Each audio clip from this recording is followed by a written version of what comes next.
जैसे सर ने लास्ट में कहा कि like king of all investment is stock market.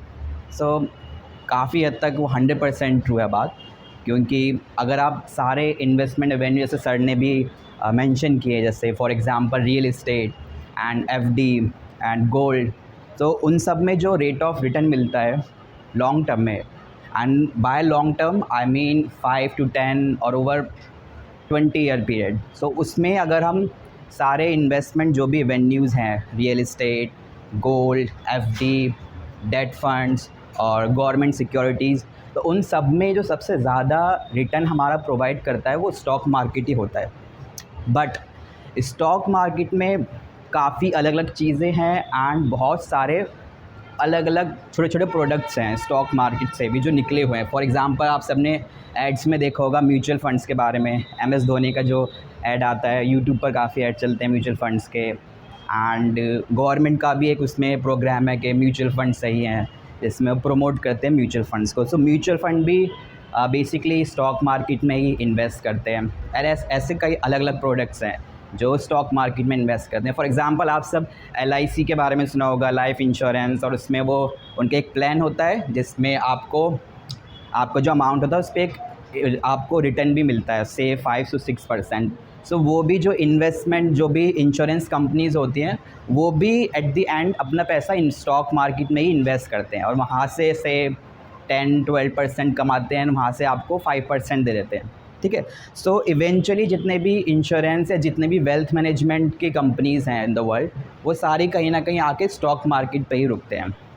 But stock market अगर आपको उसके बारे में कोई नॉलेज ना हो, और आप जैसे सोशल मीडिया पे काफ़ी इन्फ्लुएंसर हैं जो आपको फ्यूचर एंड ऑप्शंस ट्रेडिंग के बारे में बताते हैं और कहते हैं कि 1 महीने में पैसा डबल आपका, और आपको इतने पैसे दो इतने हो जाएंगे आपके। वो टेलीग्राम पे भी काफ़ी ग्रुप्स हैं, आप श्योर आप सबने सुना होगा। तो काफ़ी अलग अलग चीज़ें, इसमें मोस्ट ऑफ द इन्वेस्टर फंस जाते हैं और एट द एंड काफ़ी पैसा अपना लॉस करते हैं। फिर पूरी ज़िंदगी कहते रहते हैं कि स्टॉक मार्केट बेकार है, एंड वो कभी फिर इन्वेस्ट नहीं कर पाते। उनके माइंड में वो बैठ जाता है एक कि नहीं यार, स्टॉक मार्केट में इन्वेस्ट करूँगा तो मेरे पैसे चाहेंगे। ठीक है। तो ऐसे काफ़ी अलग अलग चीज़ें हैं, बट हम स्टार्ट करते हैं फर्स्ट क्वेश्चन से कि why do we need to invest our money. So उसका थोड़ा हिंट सर ने हमें दिया कि इन्फ्लेशन। सो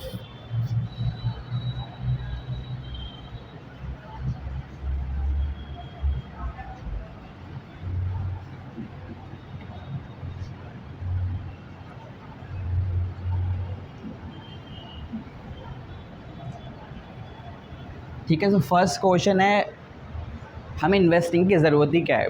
क्यों ना लाइक जो भी हमारी इनकम है, से आप साल का 10 लाख कमा रहे हो, 5 लाख कमा रहे हो, तो क्यों ना हम उसको लाइक जो भी हमारे एक्सपेंसेस हैं आराम से एक्सपेंस करें और उसको बैंक में रख दें। क्यों इन्वेस्टिंग की ज़रूरत है हमें? बेसिकली आराम से खाओ पियो और लाइक जो भी करना है, पैसे बच रहे हैं उसको बैंक में डाल दो। बट उसमें जो सर ने मेंशन किया कि इन्फ्लेशन, सो इन्फ्लेशन एक तरीके से एक मॉन्स्टर की तरह काम करता है जो कि आपकी वेल्थ को खाता है और आपको पता भी नहीं चलता कि मेरी जो परचेजिंग पावर मतलब जो भी अभी मान लो आपकी ख़रीदने की क्षमता है, जो आज आप से दूध आप 70 रुपये का ख़रीद रहे हो, ठीक है, सेम दूध आपका अगले साल मान लो 80 रुपये का हो गया, तो आपकी इनकम वही है। ठीक है। फॉर एग्ज़ाम्पल आपकी इनकम वही है, बट आपको अब ज़्यादा पैसे देने पड़ेंगे उस मिल्क के पैक को ख़रीदने के लिए। तो इसमें क्या हुआ, आपकी परचेजिंग पावर, जो आपकी ख़रीदने की क्षमता जो है वो कम हो जाएगी। क्यों? Just because of inflation.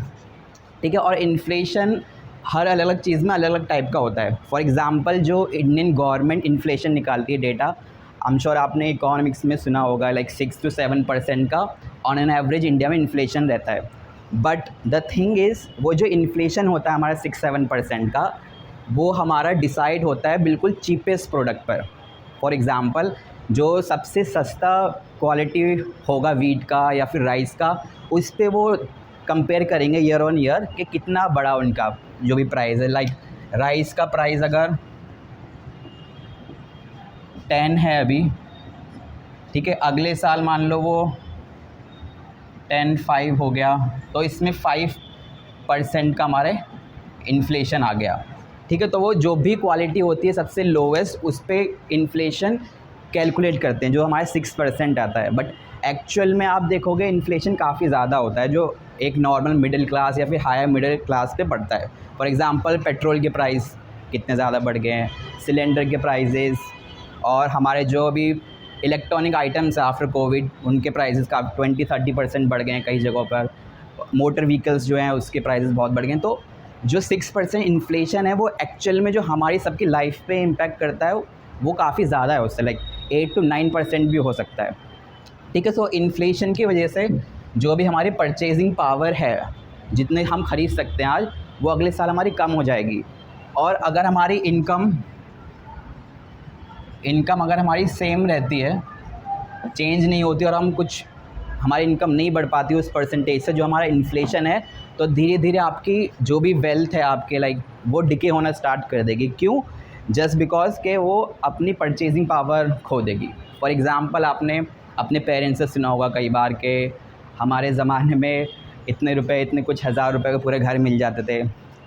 ठीक है, तो अगर वही वो 1000 रुपये घर में ना डालते या गोल्ड में ना रखते तो उनके 1000 रुपये की कीमत आज कुछ नहीं होती, है ना। और उस टाइम पे कुछ 50-60-70 साल पहले आप कुछ हज़ारों रुपए में पूरा घर खरीद लेते थे, जो आज उनकी वैल्यू लाइक लाखों करोड़ों में होगी। ठीक है, वो जस्ट बिकॉज के मनी जो होती है वो अपनी वैल्यू खोती है हर साल, just because of inflation. And कई इकॉनमी में इन्फ्लेशन बहुत ज़्यादा होता है, कई इकॉनमी कम होता है। जैसे पाकिस्तान अभी क्राइसिस से गुजर रहा है, तो वहाँ पे इन्फ्लेशन कहीं ज़्यादा है इंडिया से। एंड कई सारी सिचुएशन आती हैं जब ये इन्फ्लेशन बहुत ही ज़्यादा बढ़ जाता है, लाइक एक माचिस की डिब्बी आपको हज़ारों लाखों रुपए में मिलने लगती है, वो हाइपर इन्फ्लेशन में आता है, तो उसमें जाने की इतनी ज़रूरत नहीं है। बट इन्फ्लेशन जो है बिगेस्ट रीज़न है जो हमें इन्वेस्ट करना चाहिए। तो हमारी जो इनकम है वो इन्फ्लेशन जितना है उतनी बढ़नी चाहिए या फिर उससे ज़्यादा बढ़नी चाहिए। इन्फ्लेशन के साथ आपकी इनकम बढ़ेगी तो उससे आपका वेल्थ ग्रो नहीं होगा। ठीक है, जैसे आप एफडी में डालोगे सर ने कहा, तो एफडी एंड गवर्नमेंट सिक्योरिटीज़ में गवर्नमेंट आपको कहती है कि आप इन्वेस्ट करो, हम अपने प्रोजेक्ट्स में पैसा लगाएंगे। गवर्नमेंट सिक्योरिटीज़ आपने पढ़ा होगा उसमें बिज़नेस स्टडीज़ में, तो उसमें जो उनका रिटर्न होता है ना बेसिकली इन्फ्लेशन से ही मैच होता है, ऊपर नीचे होगा हल्का फुल्का, बट 6-7% इतना ही रहता है। और जो इन्फ्लेशन होता है वही हमारा एफडी और डेट का रिटर्न होता है लगभग। फॉर एग्ज़ाम्पल आप यूएस की इकॉनमी में देखोगे, उनकी इकॉनमी काफ़ी डेवलप्ड है इकॉनमी, एंड यूरोपियन इकॉनमी देखोगे तो वहाँ पे जो इन्फ्लेशन रहता है on an average long term का वो 2% रहता है उनका। ठीक है, सो वहाँ पे इन्फ्लेशन काफ़ी कम है, तो उसी वजह से उनकी जो एफडी या फिर डेट सिक्योरिटीज़ होती हैं वहाँ पे उनको रिटर्न भी कम मिलता है। ठीक है, 2-3% ही वहाँ पे आपको रिटर्न मिलता है एफडीज़ में या फिर सिक्योरिटीज़ में जो भी गवर्नमेंट की होती है। सो इन्फ्लेशन जो होता है और एफडी का जो रिटर्न होता है वो लगभग सेम ही रहता है, क्योंकि वो सारे आपकी जो वेल्थ है उसको, उसकी जो वैल्यू है उसको प्रिजर्व करने के लिए होते हैं, ना कि आपकी वेल्थ ग्रो करने के लिए। ठीक है, सो इन्फ्लेशन काफ़ी बड़ा रीज़न है उसका। एंड सेकंड रीज़न मैं कहूँगा कि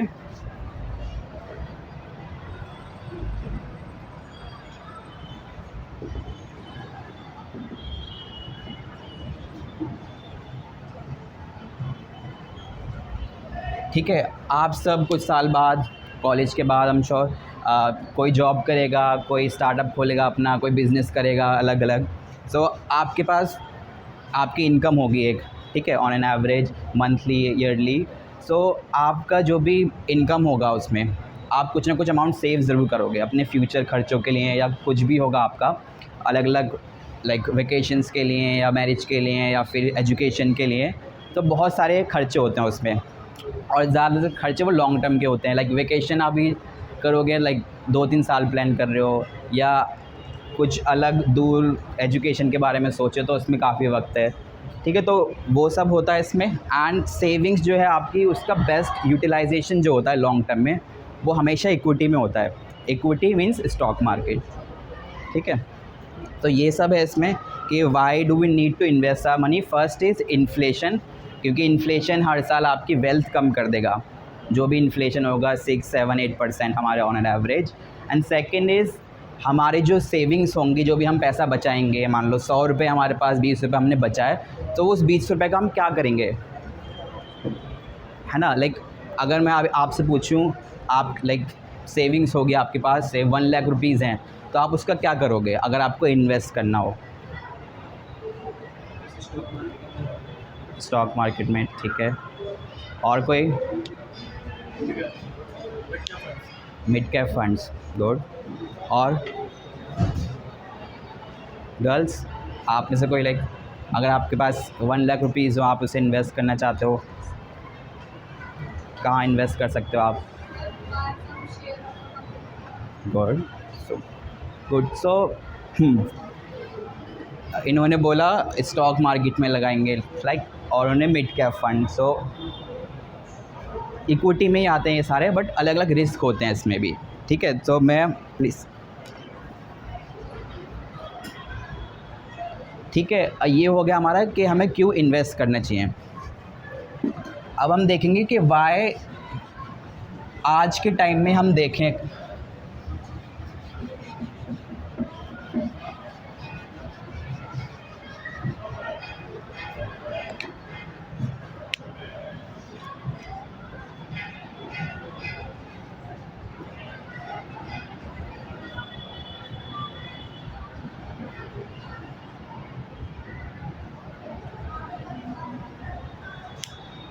अगर फैक्चुअली और डेटा के अकॉर्डिंग मैं बोलूँ तो अभी के हिसाब से आपको लाइक स्टॉक मार्केट को अगर आपको वेल्थ क्रिएट करनी है लॉन्ग टर्म में 10 to 20 ईयर्स में, तो आप स्टॉक मार्केट को बिल्कुल इग्नोर नहीं कर सकते हो। और जो हमारी प्रीवियस जनरेशन थी, जो हमारे फादर हैं, हमारे ग्रैंडफादर हैं, उनके टाइम पर चीज़ें काफ़ी अलग थी। फॉर एग्ज़ाम्पल, आप 30 साल पहले देखोगे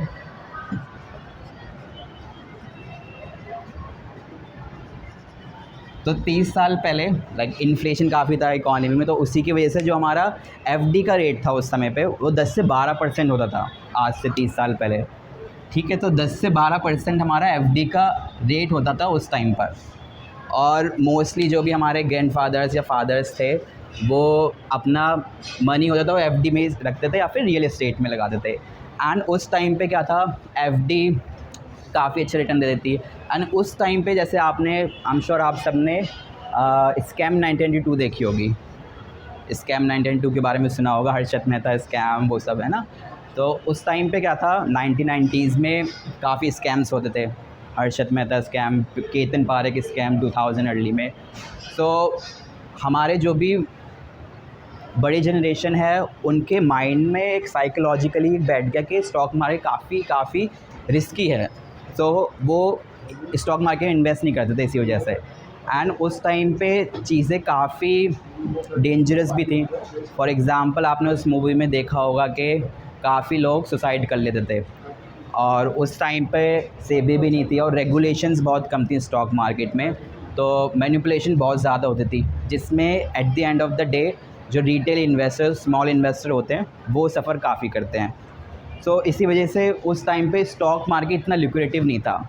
कुछ लोगों ने पैसा बनाया तो बनाया, जैसे आपने स्टोरी सुनी होगी कि एक पर्सन ने इन्फोसिस के शेयर्स ख़रीदे थे कुछ हज़ार रुपए के, फिर वो आज उनकी वैल्यू कुछ 100-200 करोड़ में है। तो वो सारे जैकपॉट्स लग जाते थे, बट उस टाइम पे इन्वेस्ट करना बहुत ही मुश्किल था। आपको फिज़िकली स्टॉक एक्सचेंज पे जाना होता था, एंड देन आपको शेयर सर्टिफिकेट मिलते थे जिसको आपको संभाल के रखना पड़ता था, एंड देन वो कुछ खो जाते थे या फट जाते तो इशू होता था उसमें। तो बहुत सारे लिमिटेशन थे उस टाइम पे स्टॉक मार्केट में इन्वेस्ट करने के। And on the other side हमारा एफडी इतना अच्छा रिटर्न दे रहा है, उस टाइम पे मान लो स्टॉक मार्केट 15-20% भी दे रहा है, तो एफडी में आपको 12% जब बिना रिस्क लिए मिल रहा है, तो आप इसमें क्यों नहीं करोगे इन्वेस्ट, है ना। जो वहाँ पे आपको रिस्क है, मान लो मार्केट 10% ऊपर जा रही है, नीचे जा रही है, आपका 1 करोड़ का पोर्टफोलियो, तो आपके 10-20 लाख ऊपर नीचे होंगे। एंड इसमें आपको फिक्स्ड मिल रहा है जब कि आपको 10% मिलने ही मिलने हैं, ठीक है। बहुत कम चांसेस हैं कि जिसमें डिफ़ॉल्ट होगा या कुछ अलग इशू होगा, बट 99.99% है कि आपको वो रिटर्न मिलेगा ही मिलेगा, ठीक है। तो उस टाइम पे ये इशू था, बट अब चीज़ें काफ़ी चेंज हो गई हैं। तो जैसे जैसे हमारी इकॉनमी ग्रो करती है, डेवलप्ड होती है, वैसे वैसे जो उसका रिस्क है पूरी कंट्री का एज अ होल वो कम होता है, एंड उसकी वजह से जो इन्फ्लेशन होता है वो कम होता है। जैसे मैंने आपको बताया यूएस का इन्फ्लेशन 2% है, क्यों? क्योंकि वो डेवलप्ड इकॉनमी है, वहाँ के लोग, वहाँ कंट्री में भी एज अ होल कम रिस्क है, क्योंकि मैच्योर मार्केट है उनकी सब, तो रिस्क कम है उसमें। एंड जब ज़्यादा रिस्क होता है तो ज़्यादा हमारा जो इंटरेस्ट है वो भी बढ़ता है। तो इसी वजह से अभी इन्फ्लेशन कम हो गया है एंड इकॉनमी हमारी मोर देन $3.5 ट्रिलियन की हो गई है। एंड सो अब ये जो 10-12% का था, ये अब 6-7% रह गया है, ठीक है। बट स्टिल जो हमारा स्टॉक मार्केट का लॉन्ग टर्म रिटर्न है वो स्टिल इससे ऑलमोस्ट डबल है अब भी, ठीक है। तो उस टाइम पे अगर मार्केट 15% दे रही थी तो उसमें जो अपॉर्चुनिटी कॉस्ट थी उसकी खाली 3% थी, कि स्टॉक मार्केट इन्वेस्ट करने के बाद आपको खाली 3% ज़्यादा एक्स्ट्रा रिटर्न मिल रहा है एफडी से, ठीक है। और उस 3% रिटर्न के लिए आपको 10-20% की फ्लक्चुएशन को सहना पड़ता है हर साल, ठीक है। बट अब चीज़ें काफ़ी चेंज हो गई हैं। अभी मान लो आप 14-15% का हमारा लॉन्ग टर्म इक्विटी का रिटर्न मान सकते हैं हम, ठीक है। फॉर एग्ज़ाम्पल आपने निफ्टी 50 और सेंसेक्स का नाम सुना होगा, बताइए क्या आप? निफ्टी 50,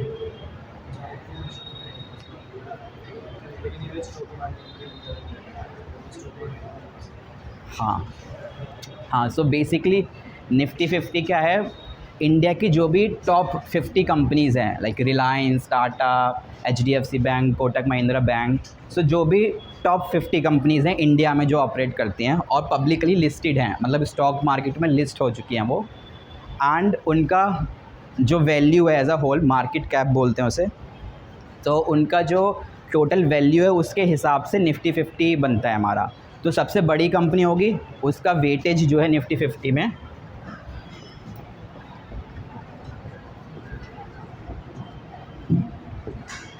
ठीक है, जितनी बड़ी कंपनी होगी उसमें उतना ही उसका ज़्यादा वेटेज होगा, और हर एक सेक्टर का इसमें होता है।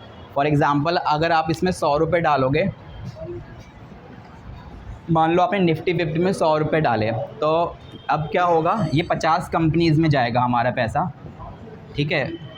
मान लो पहले रिलायंस है, and then Infosys, HDFC bank, Adani और टाटा की मान लो TCS, ठीक है। ऐसे काफ़ी होस्ट ऑफ कंपनीज़ होंगी, और जो सबसे ज़्यादा बड़ी होगी उसका वेटेज उतना ही होगा। फॉर एग्ज़ाम्पल रिलायंस का और HDFC बैंक का आप देखोगे तो रिलायंस की वैल्यू आप देखोगे तकरीबन 15 लाख करोड़ से 20 लाख करोड़ के बीच में टोटल वैल्यू कंपनी की, जो कि बहुत बड़ी है लाइक, और इंडिया की सबसे बिगेस्ट कंपनी है, तो इसका वेटेज 8 से 10% है से, ठीक है। फिर आपका HDFC बैंक होगा, उसका वेटेज है से 10%, ठीक है। ऐसे अलग अलग कंपनी का कुछ कुछ वेटेज होगा और आपके पैसे इसी अकॉर्डिंग डिवाइड होंगे। जैसे ₹1 आपका रिलायंस में जाएगा एंड ₹1 HDFC बैंक में जाएगा, ऐसे 50 अलग अलग कंपनी होंगी। फॉर एग्ज़ाम्पल सबसे बड़ी कंपनी इसमें रिलायंस है, एंड इसमें जो 50th कंपनी जो है टॉप 50 में सबसे लास्ट वाली, वो हमारी हीरो कॉर्प्स वगैरह वो सब आ जाती हैं जो मोटर बाइक वगैरह बनाते हैं। तो ऐसे इसका वो रहता है, एंड सेम क्राइटेरिया के साथ सेंसेक्स जो है, सेंसेक्स हमारा टॉप 30 कंपनीज़ को गिनता है, ठीक है। जैसे ये 50 हैं, इसमें से जो टॉप 30 होंगी वो हमारी सेंसेक्स में आ जाएंगी। एंड निफ्टी 50 जो हुआ था वो 1996 में स्टार्ट हुआ था, ठीक है। बट सेंसेक्स से काफ़ी पहले से है। सेंसेक्स हुआ था हमारा 1 अप्रैल 1979 में स्टार्ट हुआ था। तो सेंसेक्स स्टार्ट हुआ था हमारा 100 पॉइंट से स्टार्ट हुआ था, ठीक है। और 1979 एंड 2024 एंड आज इसकी वैल्यू ऑन एन एवरेज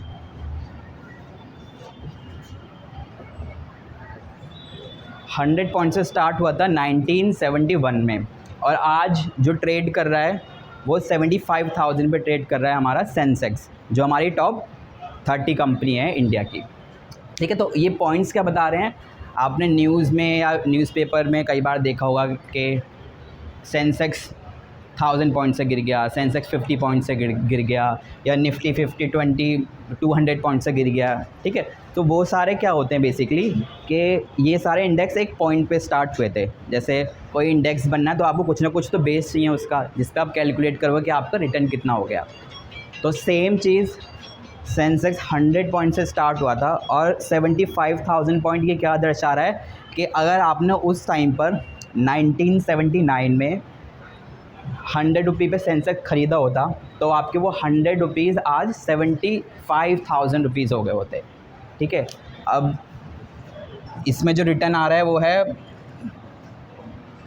आपका इन्वेस्टमेंट 750 टाइम्स हो चुका होता। मतलब हर 1 रुपये जो आप इसमें इन्वेस्ट करते वो आज 750 रुपये होते। अब आप इसमें सोचोगे कि इसमें कितना रिटर्न ऑन एन एवरेज मुझे मिला होगा ईयरली।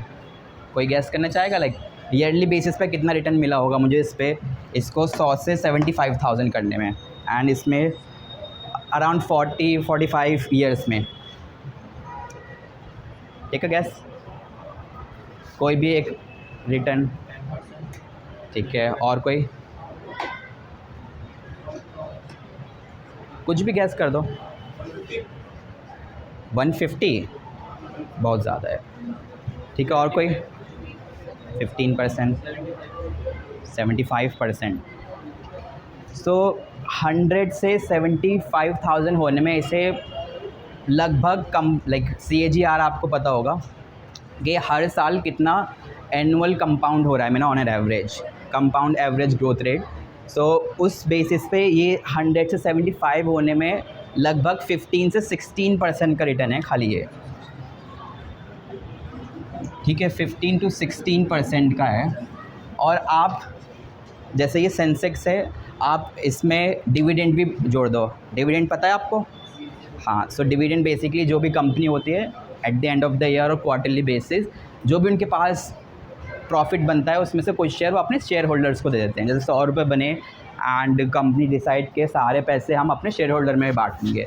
100 उसके शेयर होल्डर हैं तो सबको 1-1 रुपया दे देंगे वो, कि आपके पास शेयर हैं एंड आप कंपनी के ओनर हो, तो उस बेस पे आपको प्रॉफिट शेयरिंग मिल रही है। तो सेंसेक्स जो है इसमें जो कंपनीज़ हैं टॉप 30, इसमें जो कंपनीज़ हैं वो डिविडेंड भी पे करती होंगी। सो इसमें अगर वो डिविडेंड भी ऐड कर दें हम तो ये रिटर्न हमारा 16 से 17% तक जा सकता है। बिकॉज आपके पास अगर ये सेंसेक्स होगा तो इसका डिविडेंड भी इसमें री इन्वेस्ट होता रहेगा। लाइक 100 रुपये में से आपको 1 रुपया मिला तो दोबारा से आप इसमें इन्वेस्ट कर दोगे, तो उस बेस पे जो लॉन्ग टर्म रिटर्न है वो 16 से 17% का है, ठीक है। तो आपको ये Nifty 50 Sensex I am sure समझ आ गया होगा सबको, ठीक है। सो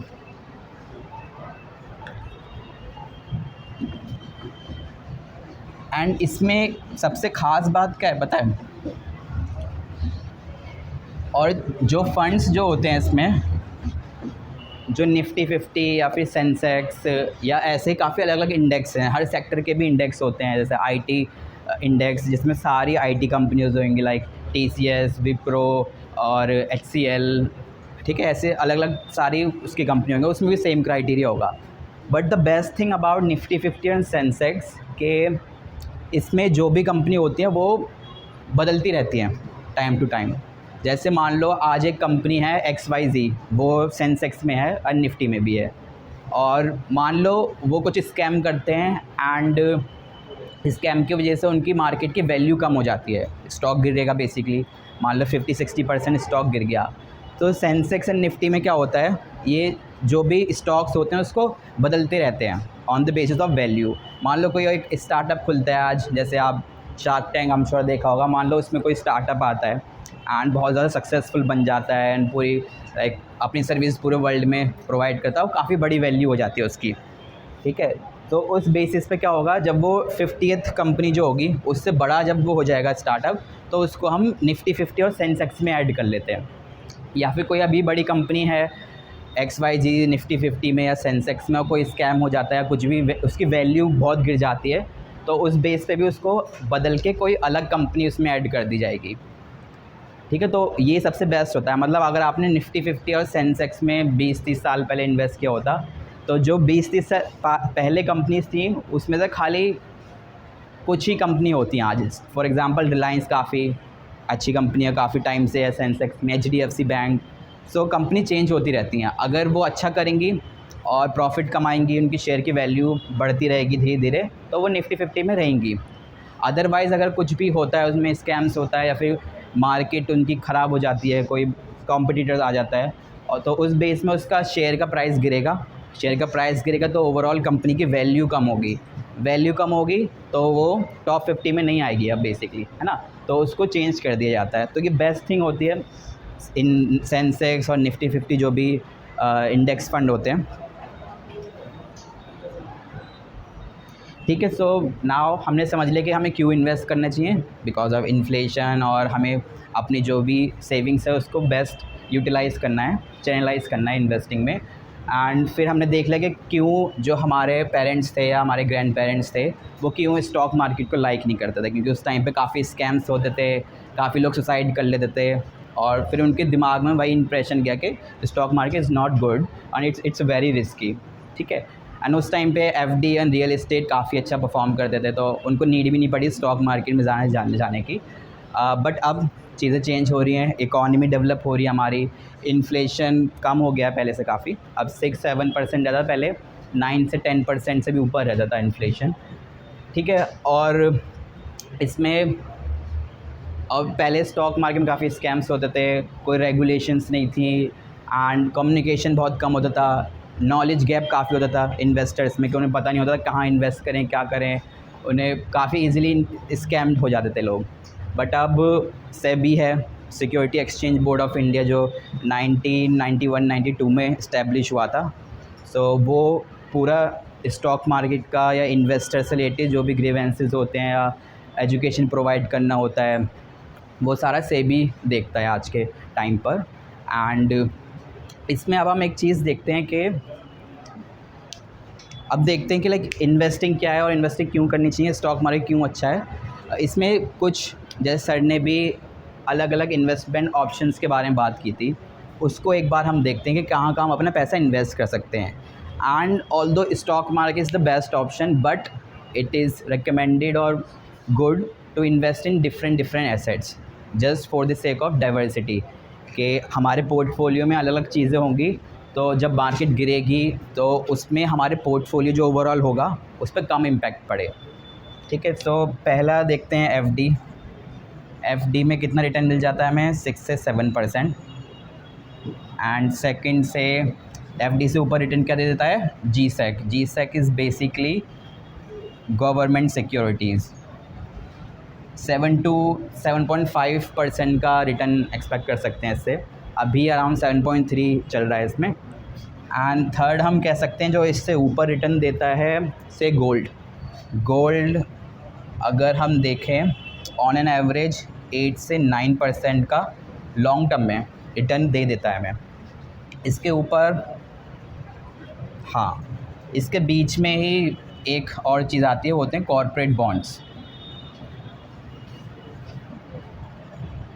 कॉर्पोरेट बॉन्ड बेसिकली जो भी कंपनी है हमारे निफ्टी 50 में, जो भी लिस्टेड कंपनी है, वो एक तो हमसे शेयर्स लाइक इक्विटी का पार्ट देते हैं हमें, जिसमें हम शेयर होल्डर बन जाते हैं, हमारे पास स्टॉक आ जाते हैं।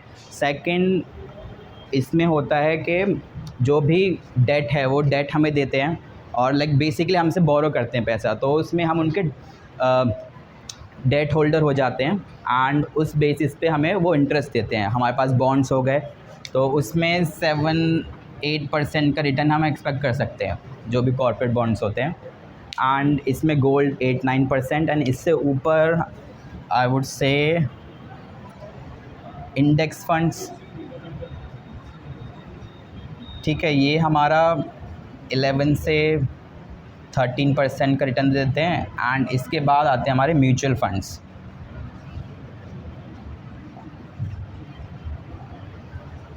अराउंड 13-14% आपको रिटर्न मिल जाता है म्यूचुअल फंड्स में। एंड सिक्स्थ जो डायरेक्ट एंड स्टॉक्स से हमें अगर स्टॉक्स में इन्वेस्ट करते हैं तो 15 to 17% का एक long term rate of return लेके चल सकते हैं। ठीक है, सो FD इसको ये हमारा बेसिकली बस प्रिजर्व करने के लिए होता है वेल्थ। एंड GSEC और ये सेम ही है, इतना कोई फ़र्क नहीं है, 6-7% का। गोल्ड काफ़ी अच्छा ऑप्शन है, गोल्ड एक अच्छा ऑप्शन है इन्वेस्ट करने का। इंडेक्स फ़ंड अच्छा ऑप्शन है। म्यूचुअल फ़ंड में थोड़े से इश्यूज़ हैं बट उसको हम चेक करेंगे। And then stocks. ठीक है, तो गोल्ड एंड इंडेक्स फ़ंड में इन्वेस्ट करने के लिए तो आपको ज़्यादा नॉलेज की ज़रूरत नहीं होगी, क्योंकि गोल्ड में सेम प्राइस रहता है, एक मेटल है वो बेसिकली, उसमें आपको इन्वेस्ट करना है कर लो। एंड उसमें प्राइस फ्लक्चुएट करता है उसका according to the market also. ठीक है, सो गोल्ड है and index fund. So index funds क्या होते हैं बेसिकली, जो मैंने आपको बताया निफ्टी 50 एंड सेंसेक्स, सो उनको हम इंडेक्स फ़ंड में काउंट करते हैं। सो सिंपली क्या है, दो तरीके के फ़ंड होते हैं पूरे म्यूचुअल फ़ंड की इंडस्ट्री आप देखोगे। सो टू टाइप्स के फ़ंड होते हैं। फर्स्ट होता है पैसिव फ़ंड्स, ठीक है, और सेकंड होता है हमारा एक्टिव फ़ंड्स। पैसिव फ़ंड्स क्या होते हैं, जो हमारे इंडेक्स फ़ंड होते हैं, फ़ंड मैनेजर जो भी होगा जो हमारा पैसा मैनेज करेगा म्यूचुअल फ़ंड में, वो सिंपली हमारा पैसा इंडेक्स फ़ंड में डाल देगा। अब इंडेक्स फ़ंड में क्या है, उन्हें कोई रिसर्च नहीं करनी है, ठीक है, क्योंकि हमें पता है कि निफ्टी 50 में सबसे ज़्यादा वेटेज हमारी रिलायंस की है एंड देन HDFC की एंड देन सो ऑन। तो अलग अलग वेटेज फिक्स्ड है कि कितना पैसा किस में डलेगा, ठीक है। तो उनको उसमें कोई रिसर्च नहीं करनी, उन्हें बस अपना एक मैकेनिज़्म बनाना है जिसमें हमारा हर साल हर महीने पैसा जो है वो सारे कंपनीज़ में इन्वेस्ट हो जाए। तो उनको हम पैसिव फंड्स बोलते हैं। पैसिव मतलब उन्हें कुछ ज़्यादा काम नहीं करना उसमें, उन्हें पता है कौन सी कंपनी में इन्वेस्ट करना है, कितना इन्वेस्ट करना है, ठीक है। अब जैसे जैसे इंडेक्स में कुछ मान लो नई कंपनी इंट्रोड्यूस होगी तो पैसिव फंड में वो सेम उसको रेप्लिकेट करेंगे इंडेक्स फ़ंड को, ठीक है। तो उसमें कोई दिमाग नहीं लगना उनका ज़्यादा। एंड वही जो एक्टिव फंड्स होते हैं, एक्टिव जो उसका नाम भी दर्शा रहा है कि एक्टिवली मैनेज करेंगे। अब वो उसमें देखेंगे कौन से स्टॉक सबसे बेस्ट हैं, ठीक है। इंडिया में मान लो 5 to 6,000 स्टॉक्स हमारे अवेलेबल हैं स्टॉक एक्सचेंज पर। उन 5 to 6,000 स्टॉक्स में से अराउंड 1000 से 1200 के बीच में स्टॉक ऐसे हैं जो हम उसमें ट्रेड कर सकते हैं या उसको ख़रीद सकते हैं, उसमें लिक्विडिटी है। एंड म्यूचुअल फ़ंड की इंडस्ट्री में क्या होता है, काफ़ी बड़ा पैसा होता है इनके पास। तो अभी के हिसाब से देखें, जैसे आई एम श्योर आपके घर में पेरेंट्स आपके करते होंगे, तो इसमें क्या होता है, अभी के देखें हम पूरा जो म्यूचुअल फ़ंड में फ़ंड अभी मैनेज हो रहा है ऑल ओवर द इंडिया, मतलब जो भी हमारे पेरेंट्स हैं, जो भी पब्लिक है इंडियन, उनका पैसा जो इन्वेस्टेड है म्यूचुअल फ़ंड में वो ऑलमोस्ट 40 लाख करोड़ है, ठीक है। तो इतना पैसा है हमारे खाली म्यूचुअल फ़ंड के पूरे AUM में, मतलब जो भी उनका फ़ंड है, ठीक है। सो इतना बड़ा पैसा है, तो छोटी कंपनी में अगर वो पैसा लगाएंगे तो उसको प्रॉपर्ली वो इन्वेस्ट नहीं कर पाएंगे। मान लो एक 100 करोड़ की कंपनी है और उनके पास म्यूचुअल फ़ंड के पास बहुत ज़्यादा पैसे हैं, जैसे ये अभी मैंने लिखा आपको, इसमें से मान लो 20 लाख करोड़ जो हैं वो कंपनीज़ में इन्वेस्ट करने हैं। तो 100 करोड़ की कंपनी में वो कितना इन्वेस्ट कर लेंगे, पूरी कंपनी तो ख़रीदेंगे नहीं, ठीक है। 10% भी ख़रीदेंगे तो 100 करोड़ का 10 करोड़ ही हुआ, जो कि उनके पूरे पोर्टफोलियो का फ्रैक्शन है, लाइक 0.000 कुछ %, ठीक है। इसी वजह से जो म्यूचुअल फ़ंड की पूरी इंडस्ट्री है जो एक्टिवली मैनेज है, मतलब जिसमें वो रिसर्च करते हैं, अपनी पूरी इकॉनमी को देखते हैं, इन्फ्लेशन को देखते हैं, गवर्नमेंट की जो स्पीचेस होती हैं उनको सुनते हैं, उनको डिकोड करते हैं, एंड कंपनीज़ में एक कंपनीज़ में अच्छे से रिसर्च करते हैं, एक चीज़ देखते हैं उसके बाद वो कुछ स्टॉक्स को चुनते हैं, ठीक है। तो वो एक्टिव फंड्स होते हैं। बट इशू क्या है, पैसिव फंड्स हैं, उसमें इतना उनका रिसर्च वगैरह लगता नहीं है, तो उसमें एक्सपेंस जो होता है, मतलब एक्सपेंस रेशियो बेसिकली जो भी आप इन्वेस्ट करोगे 100 रुपये, तो आपका कितना रुपए ये फ़ंड मैनेजर जो म्यूचुअल फ़ंड है ये भी तो कुछ कमाएंगे ना, तो उसमें से कितना पैसा वो अपने लिए रखेंगे, मतलब उनकी इनकम क्या होगी, मतलब हमारी मदद कर रहे हैं वो इन्वेस्ट करने में, तो वो क्या रखेंगे। सो इंडेक्स फ़ंड में जो एक्सपेंस रेशियो बोलते हैं इसे, एक्सपेंस रेशियो 0.20% से 0.5% तक रहता है, ठीक है। फ़ंड टू फंड वेरी करता है, अलग अलग फ़ंड्स होते हैं, Axis mutual fund, HDFC, Kotak, Mirae, ठीक है, बहुत अलग अलग फ़ंड्स होते हैं। तो इसमें जो ऑन एन एवरेज एक्सपेंस है आपका 0.2% का है। वहीं आपका जो म्यूचुअल फ़ंड के हैं जो एक्टिवली मैनेज करते हैं, वो आपका एक्सपेंस रेशियो 2 से 2.5% के बीच में होता है, 2.5% मैक्सिमम दे कैन चार्ज। सो ये पूरा इशू है। सो 2 से 2.5% देखने में इतना ज़्यादा नहीं लगेगा आपको, बट लॉन्ग टर्म में काफ़ी इम्पैक्ट डाल सकते हैं आपकी वेल्थ पर। ठीक है, सो मैं जैसे एक एग्जांपल देता हूँ। तो इसमें मान लो आप SIP करते हो, ठीक है, आप SIP करते हो, 5,000 रुपये डालते हो आप SIP में से 40 ईयर्स के लिए।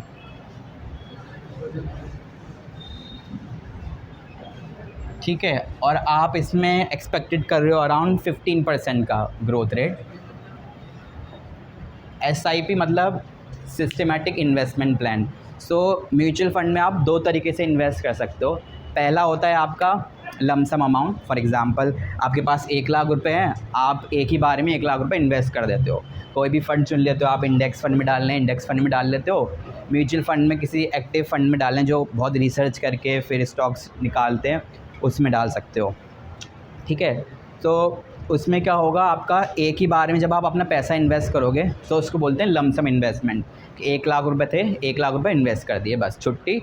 अब जैसे जैसे वो बढ़ेंगे मेरा अमाउंट बढ़ता जाएगा। अगर वो मार्केट गिरेगी, क्रैश होगी, तो पैसे घट जाएंगे मेरे, सिंपली।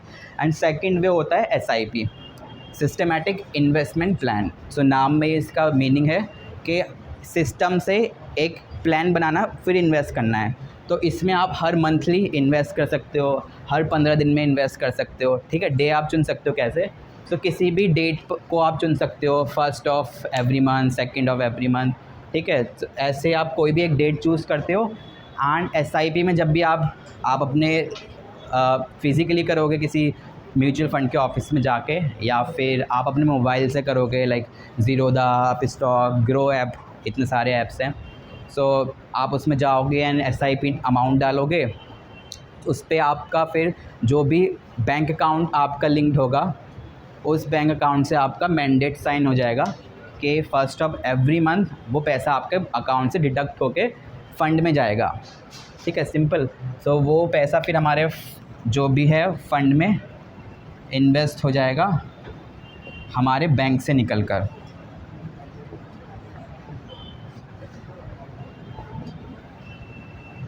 ठीक है, सो वो हमारा बैंक से कटकर फ़ंड में हर मंथ आपका हो जाएगा। अगर उस दिन कोई छुट्टी है या हॉलीडे है तो उससे पहले या उसके बाद में वो हमारा अमाउंट बेसिकली डिडक्ट हो जाएगा।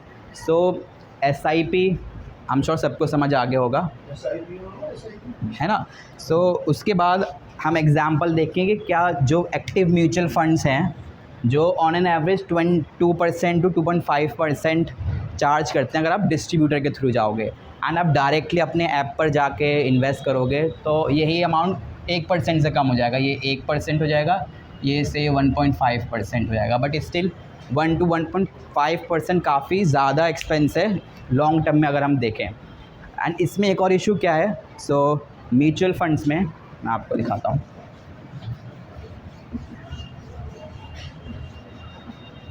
एंड म्यूचुअल फंड्स में मैं बेसिकली जब कोविड चल रहा था एंड कॉलेजेस हमारे बंद थे, सो मैं म्यूचुअल फ़ंड में अराउंड 7 to 8 मंथ काम किया था। म्यूचुअल फ़ंड एक डिस्ट्रीब्यूटर था, तो वहाँ पर बहुत करीब से देखने को मिला कि कैसे म्यूचुअल फ़ंड पूरा वर्क करते हैं और डिस्ट्रीब्यूटर कैसे आपका कई बार खाली अपने बारे में सोचेंगे, अपने जो भी कमीशन है ये 1-1.5% उनका उस बारे में सोचेंगे, लाइक ना कि वो आपके वेल्थ क्रिएशन के बारे में सोचते हैं।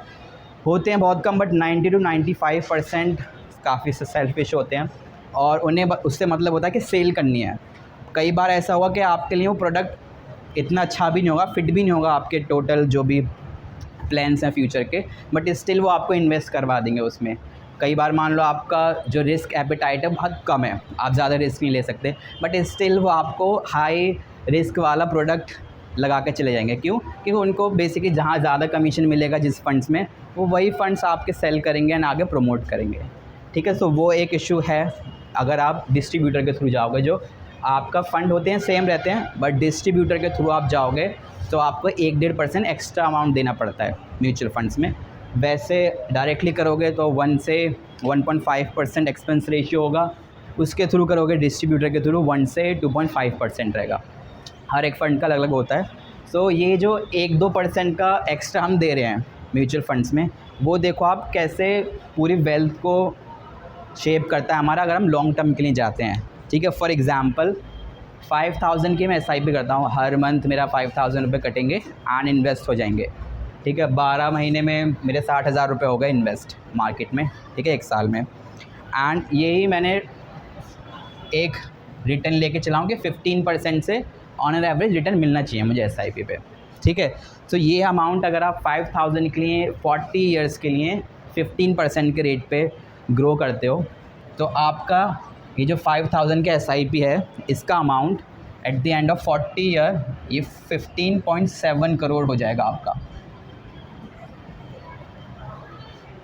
ठीक है, अब यही आप सेम SIP रखो और इसमें आपका इन्वेस्टेड अमाउंट कितना है, अराउंड 24 लैक्स।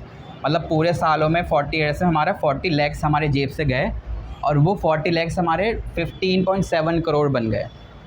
ठीक है, अब यही सेम रिटर्न अगर मान लो मैं 1% दे दूं म्यूचुअल फंड में, जो 1% ये है डायरेक्ट कर रहा हूं मैं, 1% रिटर्न कम कर दूं और जो भी म्यूचुअल फंड्स हैं उनको fees as a fees provide कर दूं, तो 15 से 14% पे सेम 15 करोड़ मेरे 11.3 करोड़ हो जाएंगे।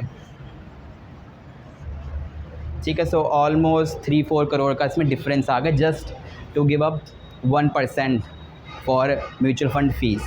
ठीक है, वहीं अगर मैं यहाँ से ना जाके मुझे समझ नहीं आ रहा कि खुद से कैसे ख़रीदना है एंड मैं एक डिस्ट्रीब्यूटर के पास चले जाता हूँ, उससे कहता हूँ कि मेरा पैसा इन्वेस्ट कर दो, मुझे SIP करनी है, एंड देन वो हमारा SIP एक फ़ंड चूज़ कर लेता है। तो उसमें भी मान लो सेम फ़ंड होता है वो, बट यहाँ पे अब मुझे 2% का एक्सपेंस देना पड़ेगा। क्यों? एक तो 1% म्यूचुअल फ़ंड को जाएगा एंड दूसरा जो आप मिडिल मैन जो डिस्ट्रीब्यूटर है आप उसको 1% दोगे हर साल अपने वेल्थ का। सो मान लो 15% से मेरा रिटर्न हो गया 13%, क्योंकि मैंने अब म्यूचुअल फंड को भी दिया है एंड डिस्ट्रीब्यूटर को भी 1-1% दिया है। So same return like same 15,000 की SIP, सेम हमारा 24 लैक्स का इन्वेस्टेड अमाउंट जो हमने इन्वेस्ट किया, जो हमारी जेब से पैसा गया होगा, वो सेम अमाउंट गिर के 18.17 करोड़ हो गया। लाइक ऑलमोस्ट हाफ हो गया हमारा 2% देने में। और फ़नी फैक्ट क्या है कि most of the mutual funds, जो भी फंड्स हैं हमारे से एक्सिस म्यूचुअल फंड, HDFC, मिराय, पराग पारिक म्यूचुअल फंड, ठीक है, बहुत सारे अराउंड 40 to 46 म्यूचुअल फंड्स हैं इंडिया में अभी। बट टॉप 10 जो है, टॉप 5 जो वही मोस्टली जो भी अमाउंट लोग इन्वेस्ट करते हैं उन्हीं में करते हैं। तो उसमें एक रिसर्च होती है हर साल जिसमें वो देखते हैं कि कौन कौन से म्यूचुअल फंड्स ने हमारा निफ्टी 50 या सेंसेक्स या जो भी उनका इंडेक्स होगा, इंडेक्स जो मतलब जो उनकी कंपनीज़ है, फॉर एग्ज़ाम्पल जैसे अभी उन्होंने बोला था मिड कैप फंड। ठीक है, सो ऑन एन एवरेज एक बिगर उसमें देखे पिक्चर में हम 3 तरह के फ़ंड होते हैं म्यूचुअल फंड में। ठीक है, पहला होता है हमारा लार्ज कैप फंड। ठीक है, फर्स्ट होता है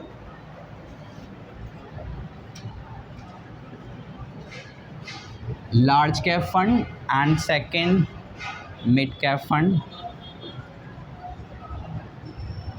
एंड थर्ड होते हैं हमारे स्मॉल कैप फंड।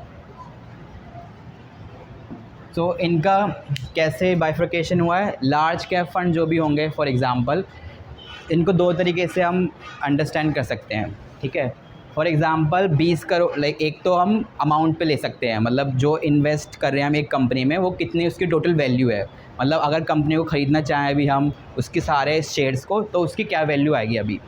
ठीक है, उस बेस पे अगर देखें वैल्यू तो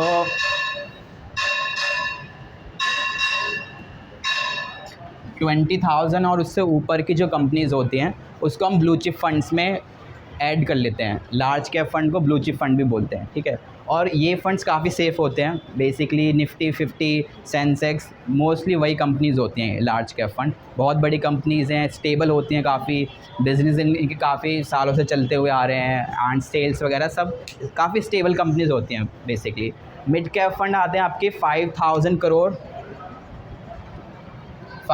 करोड़ से 20,000 करोड़ के बीच की जो कंपनी होती हैं उनको हम मिड कैप फ़ंड बोल देते हैं। जैसे उन्होंने बताया कि मिड कैप फ़ंड में इन्वेस्ट करूँगा हम, बट ये जो होते हैं कंपनी थोड़ी सी ज़्यादा रिस्की होती हैं एंड अलग चलती हैं थोड़ी, बट रिटर्न हम देखें तो इसमें थोड़ा सा ज़्यादा मिलता है क्योंकि रिस्क ज़्यादा है इसमें, कंपनी छोटी है एंड इससे छोटी कंपनी होती है हमारी 5000 करोड़ से नीचे की, ये होते हैं हमारे small cap funds.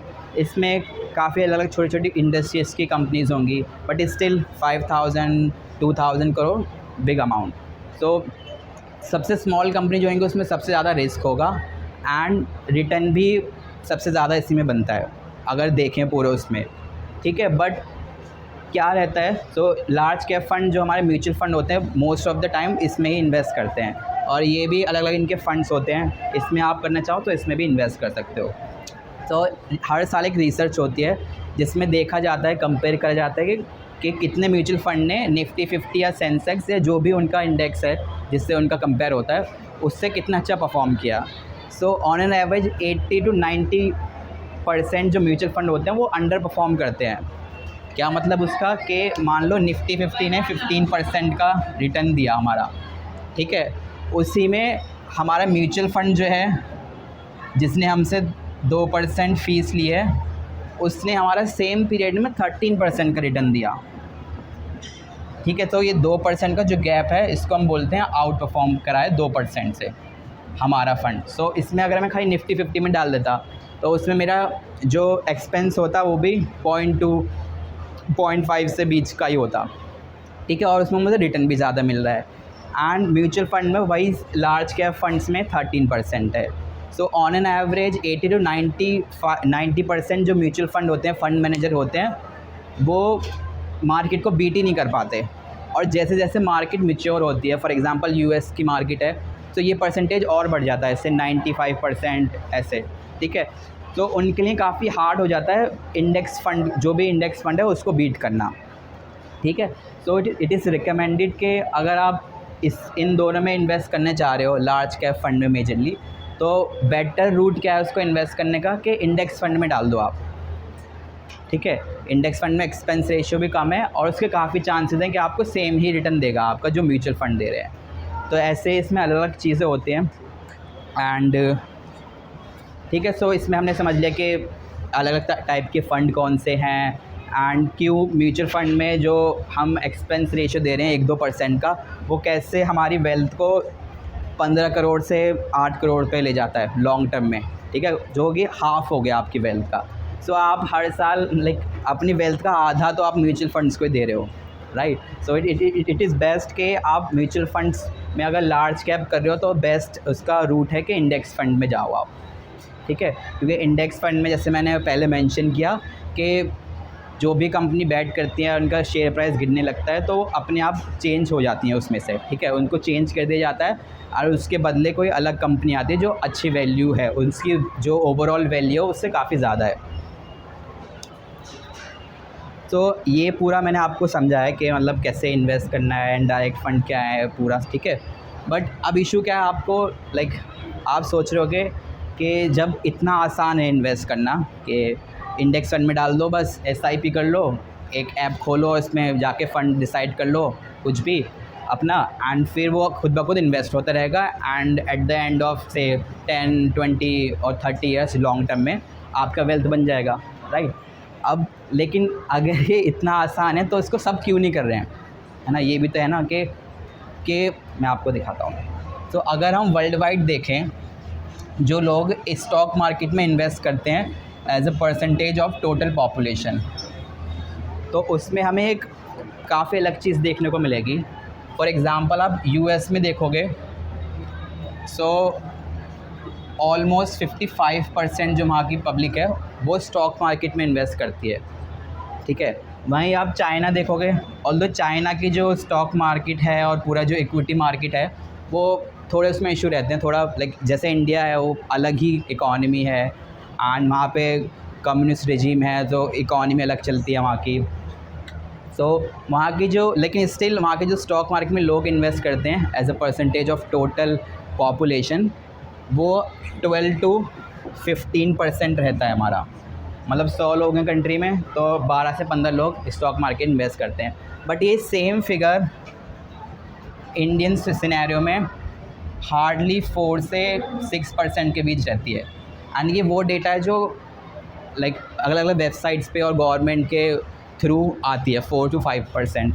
But actual में जो फिगर है ये से 1-2% ही है, क्योंकि कई बार ऐसा होता है अपने एक घर में अलग अलग लोगों के डीमेट अकाउंट खोल के लोग इन्वेस्ट करते हैं। सो वो एक्चुअल में लोग इन्वेस्ट नहीं कर रहे हैं, है एक ही पर्सन। सो एक पर्सन ने लोगों के अपनी फैमिली में डीमेट अकाउंट खोल दिए एंड देन वो फिर उनके डीमेट अकाउंट से ट्रेड कर रहा है या इन्वेस्ट कर रहा है, ठीक है। सो एक्चुअल में जो फिगर है वो काफ़ी कम है। जो लोग एक्टिवली इन्वेस्ट करते हैं स्टॉक मार्केट में वो हार्डली 1-2% है इंडिया में। अब उसका रीज़न क्या है कि इंडिया में लोग क्यों स्टॉक मार्केट से डरते हैं?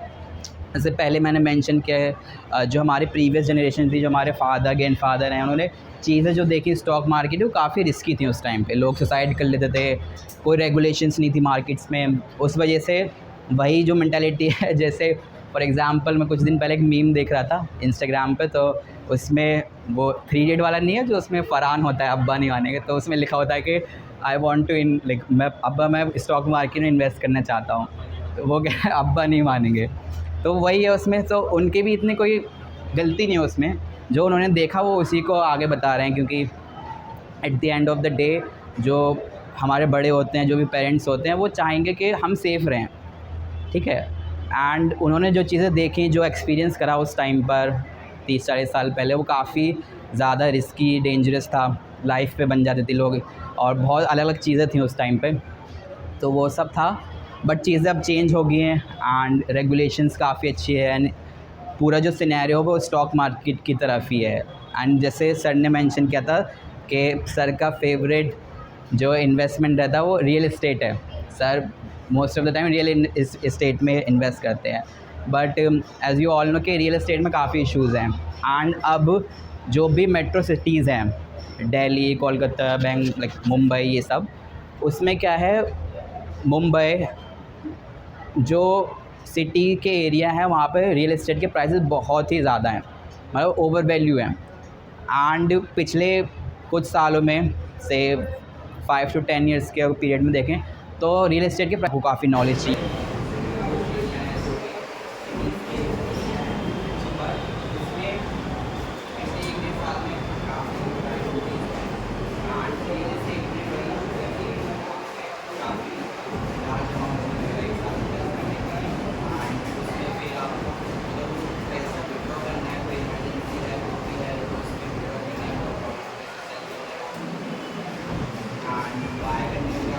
होती है ग्राउंड लेवल पे कि कौन सा अच्छा है कौन सा बुरा है।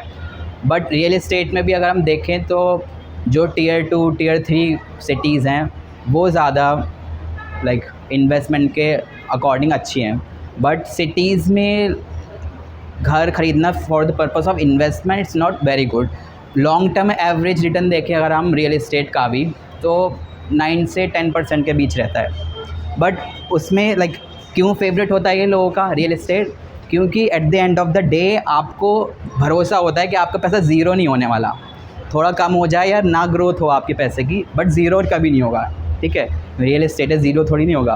तो वो जो कॉन्फिडेंस होता है वो लोगों को मजबूर करता है रियल इस्टेट में जाने के लिए। एंड स्टॉक मार्केट में अगर जैसे म्यूचुअल फंड, इंडेक्स फंड की बात की हमने, वो थे कि पैसिवली आप कैसे इन्वेस्ट कर सकते हो स्टॉक मार्केट में। अब जो एक्टिव वे है जिसमें आप खुद स्टॉक पकड़ोगे और उसमें खुद इन्वेस्ट करोगे अपनी रिसर्च से या कैसे भी करके, उसमें बहुत ही ज़्यादा रिस्क है। तो उसमें अगर आपने कोई स्टॉक पकड़ लिया एंड आपको लगा कि बहुत अच्छी ग्रोथ होगी, बट आपकी रिसर्च इतनी अच्छी नहीं है और आपने अलग अलग कंपनीज़ में इन्वेस्ट नहीं करा, उसमें एक ही कंपनी में सब पैसे लगा दिया, सो वो काफ़ी रिस्की है। उसमें आपका पैसा ज़ीरो भी हो सकता है, ठीक है। स्टॉक मार्केट में डायरेक्ट इन्वेस्ट करोगे स्टॉक्स में तो आपका पैसा ज़ीरो होने की पॉसिबिलिटी है एक। एंड इसमें फ्लक्चुएशन बहुत होगी अगर आप डायरेक्टली इन्वेस्ट करोगे। फॉर एग्ज़ाम्पल एक दिन में 10-20% गिर जाते हैं स्टॉक। इवन जो ब्लू चिप फंड्स भी, जो ब्लू चिप स्टॉक्स भी हैं, फॉर एग्ज़ाम्पल कल एक न्यूज़ आई थी कोटक महिंद्रा बैंक पे कि उनका लाइक सेबी से कुछ अकाउंट ओपन नहीं कर सकते, वो कुछ ऐसी न्यूज़ थी। तो उस न्यूज़ पे कल में खाली स्टॉक 10 से 15% गिर गया एक दिन में। और Kotak Mahindra bank like top 5 banks में आता है प्राइवेट बैंक्स में, उसकी टोटल वैल्यू कुछ लाखों करोड़ों में है। ठीक है, कुछ 1 lakh 2 lakh crore, I am not quite sure about that. तो इतना बड़ा बैंक जो ब्लू चिप फंड्स में लोग इंक्लूड करते हैं, म्यूचुअल फंड्स में, वो 10-12% एक दिन में गिर रहा है। तो सोच सकते हो, अगर मान लो आपका 1 करोड़ का पोर्टफोलियो है, एक दिन में आपके 10-15 लाख का आप उस पर लॉस देख रहे हो, ठीक है। तो काफ़ी लोग उससे पैनिक कर जाते हैं फ्लक्चुएशन से। बट जो मैंने आपको ये बताया इंडेक्स फ़ंड का, अब इसमें अच्छी बात क्या है, सो इंडेक्स फ़ंड में 50 कंपनी में इन्वेस्ट हो रहा है मेरा पैसा, और मान लो इसमें से कोटक महिंद्रा बैंक का खाली 5% शेयर था, ठीक है। तो 50 कंपनी एक साथ, तो क्रैश जब आएगा बहुत बड़ी, या फिर कोई न्यूज़ आएगी से कोविड में मार्केट 37 से 40% के बीच क्रैश हो गई थी कुछ दिनों में, ठीक है। तो उस केस में बट स्टिल 10% 15% एक दिन में गिरना इतनी बड़ी कंपनी का बड़ी बात है। एंड ऐसे ही बड़े बड़े स्टॉक्स करेक्ट होते रहते हैं। बट इंडेक्स फंड में क्या होता है, हमारा पैसा अलग अलग सेक्टर में डिवाइडेड होता है। लाइक बैंकिंग सेक्टर में आपका 25%, आईटी सेक्टर में आपका 20%, 15%, एंड देन फिर अलग अलग जो भी सेक्टर हैं उसमें इंडस्ट्री के अकॉर्डिंग होता है, ताकि हमारा पोर्टफोलियो जो भी पूरा निफ्टी 50 है वो स्टेबल है, ज़्यादा फ्लक्चुएट ना करे। सो इसमें 5% मान लो कोटक महिंद्रा बैंक है, एंड वो कल गिर गया हमारा 10%, तो इसका 10% टोटल इस पर मेरा 0.5 का ही इम्पैक्ट पड़ा होगा निफ्टी 50 पे, ठीक है। हाइपोथेटिकली लिया है मैंने उसको 5 to 10%। तो ये इसका बेनिफिट है। अगर आपने कोटक महिंद्रा बैंक को होल्ड कर रखा होता है स्टॉक में, एक ही स्टॉक होता आपको, तो आपका पोर्टफोलियो 1 लाख से उस लाइक 1 करोड़ का पोर्टफोलियो होता, तो आपका 10 लाख का 15 लाख का लॉस होता उसमें। बट एज़ आपने निफ्टी 50 पकड़ा है, तो निफ्टी 50 मान लो और कोई इंडेक्स, सारे स्टॉक स्टेबल हैं, बट यही 10% गिर गया, तो उस केस पे आपका पोर्टफोलियो में खाली 0.5% का इम्पैक्ट पड़ेगा, ठीक है। एंड जैसे रियल इस्टेट है, उसमें पैसा आपका ज़ीरो हो ही नहीं सकता। सेम इंडेक्स फंड में ही virtually Nifty 50 and Sensex zero नहीं होने वाले, ठीक है। बहुत लाइक मिलियंस में एक चांसेस होगा जिसमें कुछ बहुत बड़ा हो गया, लाइक तो उस केस में हो सकता है। बट उसमें तो रियल इस्टेट भी लाइक मान लो कुछ मिस हैपनिंग हो जाती है, ठीक है, पूरी कंट्री डिस्ट्रॉय हो जाती है, उस केस में कुछ हो सकता है। अदरवाइज़ इंडेक्स फंड भी जो रियल इस्टेट है उसकी तरह में कॉन्फिडेंस प्रोवाइड करते हैं, जिसमें इनकी वैल्यू ज़ीरो नहीं हो सकती।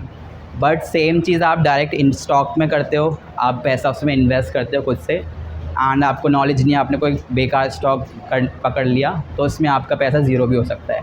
फॉर एग्ज़ाम्पल पेटीएम, अगर आप पेटीएम का शेयर ट्रैक कर रहे होगे तो आपको पता चला होगा, अभी कोई न्यूज़ आई थी उसकी, तो उस न्यूज़ पे वो स्टॉक 900 से 300 पे आ गया, और काफ़ी बड़ी कंपनी है, अराउंड 5000 से 1 लाख करोड़ के बीच की कंपनी है टोटल। तो देख सकते हो, मतलब बड़ी बड़ी कंपनी भी ऐसे करेक्ट होती हैं।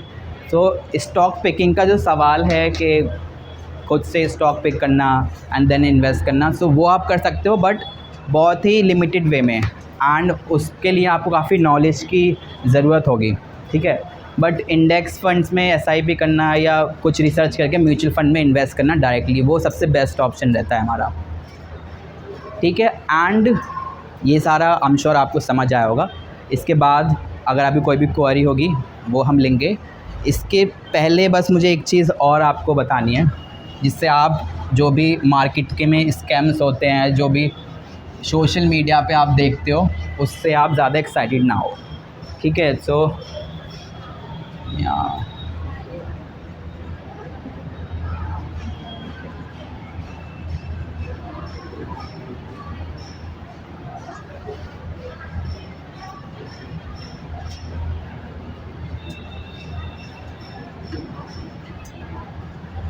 ठीक है। सो सबसे एक्साइटिंग, सबसे थ्रिलिंग चीज़ स्टॉक मार्केट में होती है वो फ्यूचर एंड ऑप्शंस होते हैं। सो लाइक 1-2 लाइन में अगर मुझे बताना है फ्यूचर एंड ऑप्शंस क्या होते हैं, ये बेसिकली डेरिवेटिव्स होते हैं। मतलब इनकी जो वैल्यू होती है वो स्टॉक मार्केट से ही ड्राइव होती है, ठीक है।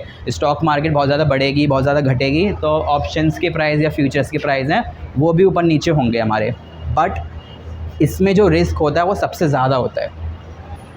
And most of the time जो आप यूट्यूब पे चीज़ें देखते हो कि आज एक दिन में मेरा पैसा डबल हो गया, या 100 रुपये से मैंने 1 लाख रुपए कर लिए, ठीक है। तो वो बात कर रहे होते हैं बेसिकली इसकी ऑप्शंस, और ऑप्शंस में भी पर्टिकुलर बाइंग, ठीक है। वो ऑप्शन बाइंग की बात कर रहे होते हैं मोस्ट ऑफ द टाइम।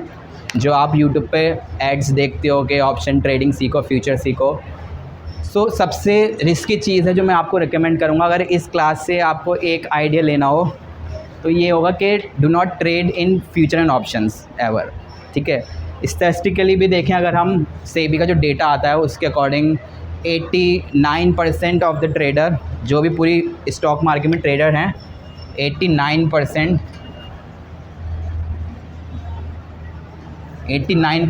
लोग पैसा गंवाते ही हैं फ्यूचर एंड ऑप्शंस में, ट्रेडिंग में, ठीक है। अब इन 89 में भी जो 11% हमारे प्रॉफिट कमाते हैं। So according to SEBI report, जो आपको गूगल करोगे आपको मिल जाएगी कि सेबी की जो रिपोर्ट है फ्यूचर एंड ऑप्शंस में, people who lose money in stock market और फ्यूचर एंड ऑप्शंस।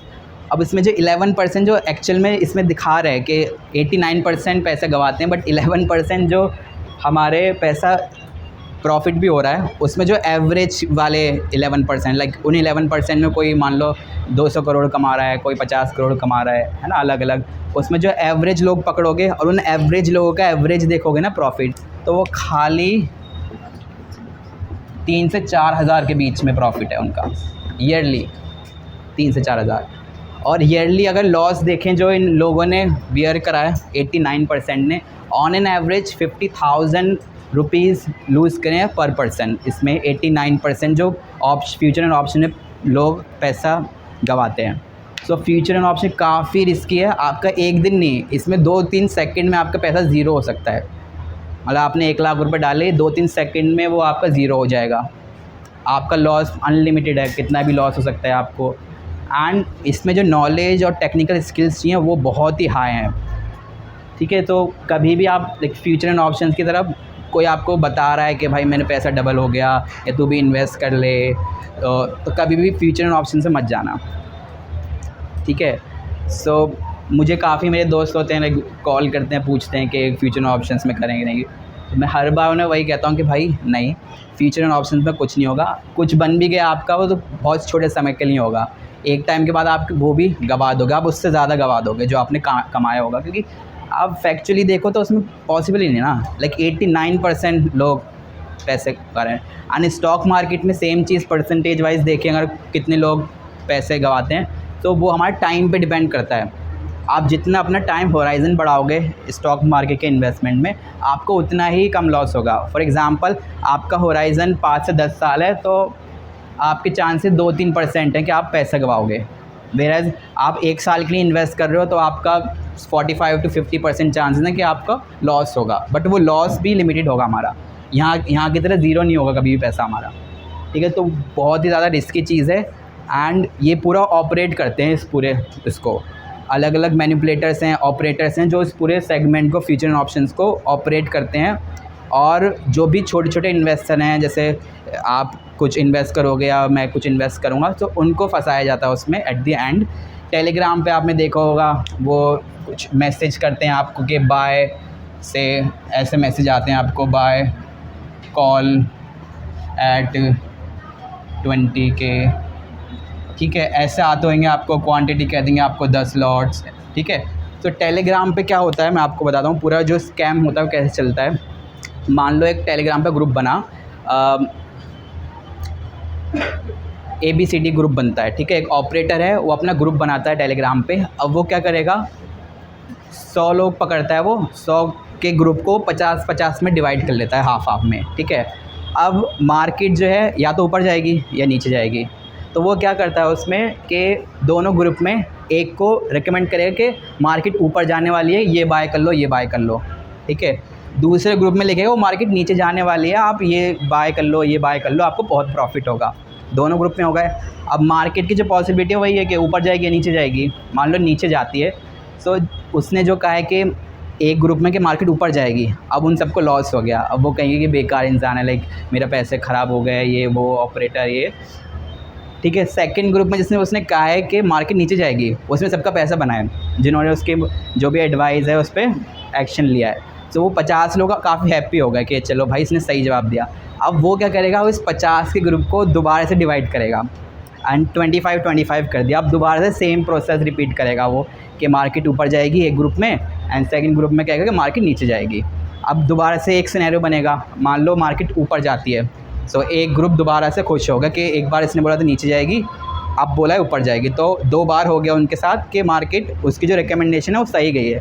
अब दोबारा से वो सेम प्रोसेस करके जो लास्ट में मान लो 5-10 लोग बचेंगे, तो वो उस इंसान को भगवान समझ लेंगे कि भाई इसको सब पता है एंड इसने 3-4 बार बताया मुझे और मार्केट बिल्कुल वैसे ही गई। तो अब उनके पास हो गया कॉन्फिडेंस कि ये सही बताता है।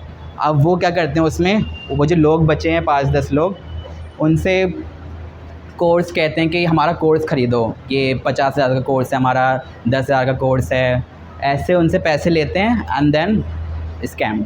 वो पूरा फिर वो लाइक कुछ भी कहेंगे, वो तो फैक्चुअली तो वैसे पॉसिबल ही नहीं ना, वो तो डिवाइड करके उन्होंने किया है। वैसे कोई भी उसको प्रेडिक्ट नहीं कर सकता। इवन वॉरेन बफेट जो one of the greatest investor हैं पूरे अर्थ में, उन्होंने इन्वेस्टिंग स्टार्ट करी थी at the age of 11 and उस टाइम पे वो जब अपनी स्पीचेस में बात करते हैं इंटरव्यू में, तो वो कहते हैं आई वॉज टू लेट। मतलब 11 साल की उम्र पर उन्होंने स्टार्ट किया, उसमें भी उन्हें काफ़ी लगता था कि देर से स्टार्ट किया इन्वेस्ट करना एंड आज उनकी लाइक 90s में है वो अपने एज में एंड $100 of billion की उनकी नेटवर्थ है, सबसे रिचेस्ट मैन में आते हैं कई बार।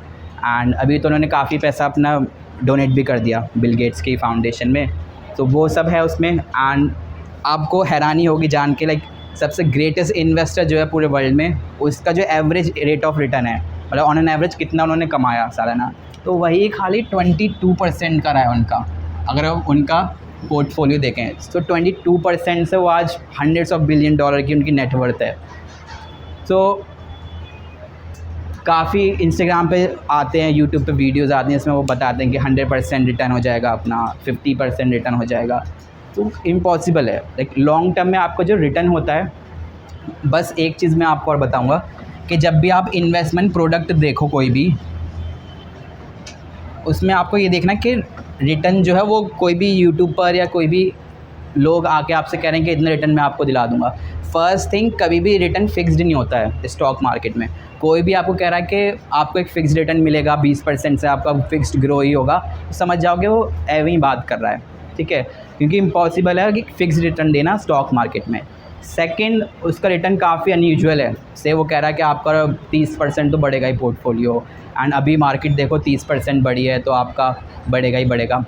तो उसमें भी एक इशू है कि ऑन एन एवरेज जो स्टॉक मार्केट होती है वो से जीडीपी ग्रोथ जो होगी हमारी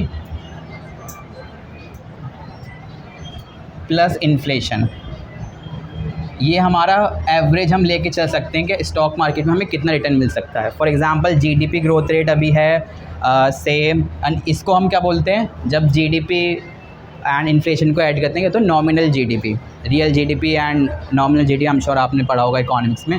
तो इसमें से जीडीपी है हमारी 7%, इन्फ्लेशन है 6-7%, तो ये हमारा 13% का रिटर्न है। मतलब 13% के आसपास हम लॉन्ग टर्म में stock market means index fund से रिटर्न एक्सपेक्ट कर सकते हैं। अगर इससे आपको कोई डबल दे रहा है या कह रहा है कि 30% आपके बढ़ाऊंगा, तो लाइक ऐसी बात कर रहा है वो आपको, जस्ट आपको आपसे पैसा बनाने के लिए, ठीक है, ये इसमें पूरी चीज़ है। एंड जैसे जो लोग कहते हैं स्टॉक मार्केट में रिस्क है, but as invest like one says के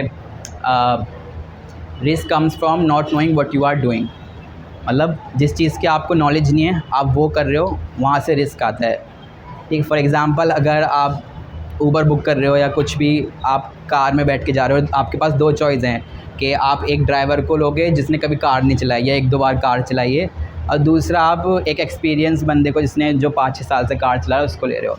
तो कार सेम है, तो कार है हमारा स्टॉक मार्केट, बट वो जो ड्राइवर है या फिर आप उसे ड्राइव कर रहे हो, वहाँ से रिस्क आएगा कि आप एक्सपीरियंसड हो तो आपके लिए कम रिस्क है, कम चांसेस है कि आप एक एक्सीडेंट में या फिर किसी भी मिसहैपनिंग में जाओगे। अदरवाइज़ आपको कार नहीं चलाई या एक्सपीरियंस नहीं है और या फिर 1-2 बार ही चलाई है तो उसमें आपका रिस्क ज़्यादा है उस सब का, मिसहैपनिंग का। ठीक है, तो वही है, स्टॉक मार्केट कार है एंड आप जो ड्राइवर हो उस पे रिस्क आपका डिफ़ाइन होता है। आपको अच्छी नॉलेज है, आप सही से समझते हो उसे एंड धीरे धीरे आपने नॉलेज गेन करके प्रैक्टिकली अप्लाई किया है तो आपके लिए कम रिस्क है। आप जानते हो कि मार्केट कैसे फ्लक्चुएट कर सकती है। वेयर एज़ आप किसी उसमें आ गए स्टॉक मार्केट के उसमें लाइक टिप वगैरह में, टेलीग्राम पे कोई टिप आ गई आपके पास या फिर यूट्यूब पे आपने किसी को सुन लिया कि इस स्टॉक में इन्वेस्ट करने चाहिए, तो उस केस में बहुत ज़्यादा रिस्क है क्योंकि आपको पता नहीं है, आप किसी और के एडवाइस, किसी और के मेंटालिटी पे भरोसा करके आप इन्वेस्ट कर रहे हो। सो किसी भी थ्रू आप इन्वेस्ट करो फ्यूचर में, इंडेक्स फंड, ETF वगैरह या फाइनेंशियल एडवाइज़र को हायर करो, कुछ भी करो, बट हमेशा जिस प्रोडक्ट में आप इन्वेस्ट कर रहे हो, से इंश्योरेंस भी अगर आप बाय कर रहे हो, हेल्थ इंश्योरेंस, टर्म इंश्योरेंस, जो भी, आप हमेशा उसमें रुक के एक बार उसे देखना कि क्या चीज़ है और क्यों वर्क कर रही है, उसका पूरा मैकेनिज़्म क्या है, क्योंकि आपकी जो सेविंग्स है, हार्ड एंड मनी है, वो आप उसमें इन्वेस्ट करने जा रहे हो। सो वर्थ इट है कि आप उसमें कुछ दिन लगाओ, उसे देखो कि जहाँ मैं अपना पैसा लगाने जा रहा हूँ वो क्या चीज़ है। ठीक है, so that was all from my side. Thank you so much.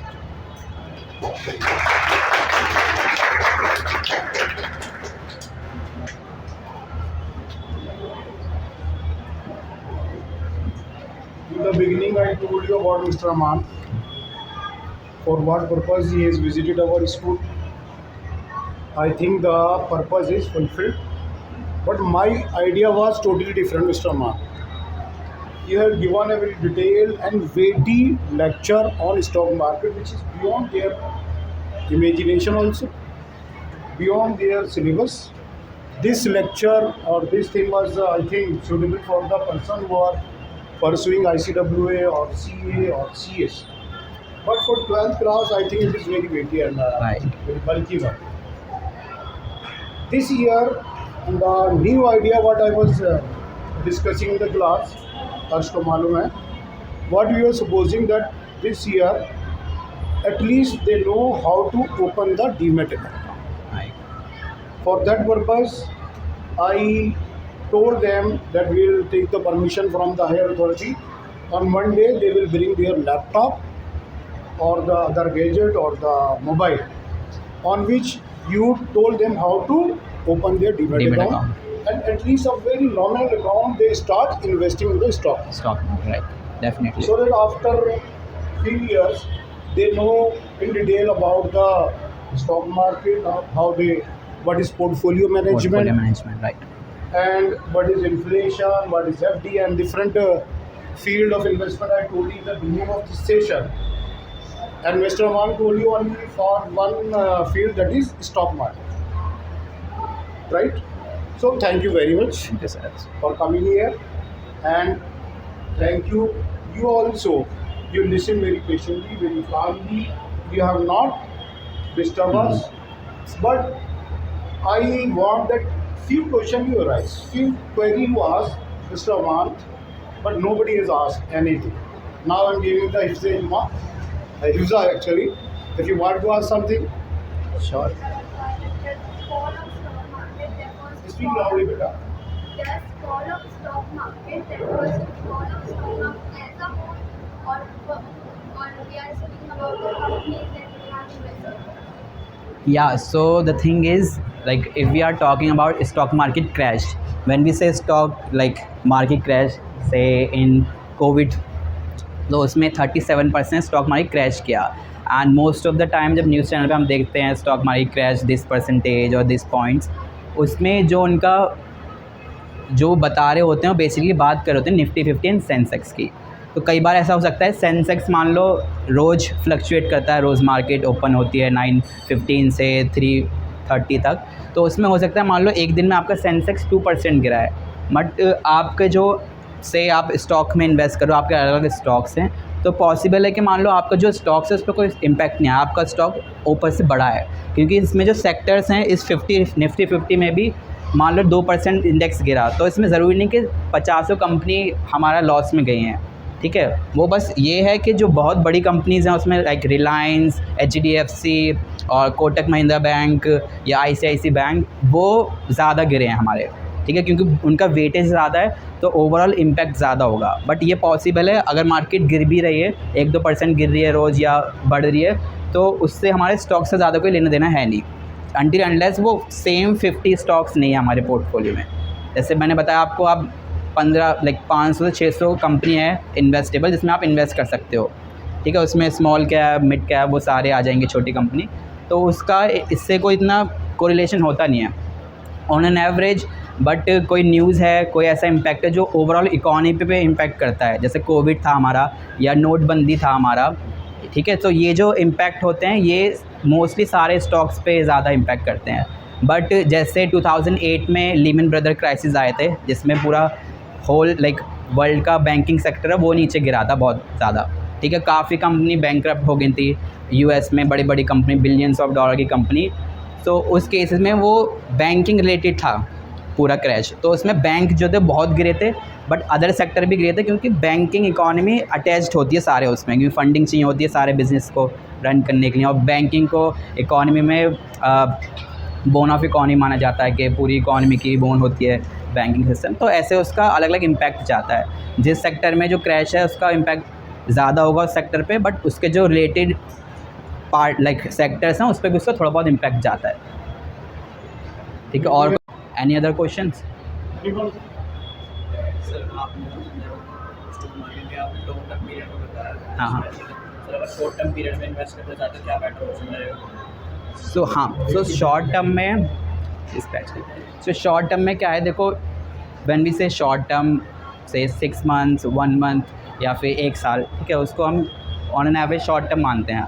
हर एक प्रोडक्ट का, जैसे डेट में शॉर्ट टर्म अलग हो सकता है एंड गोल्ड में शॉर्ट टर्म अलग हो सकता है। स्टॉक मार्केट का शॉर्ट टर्म 2 साल से अंदर या 1 साल के अंदर जो होता है उसे शॉर्ट टर्म मानते हैं।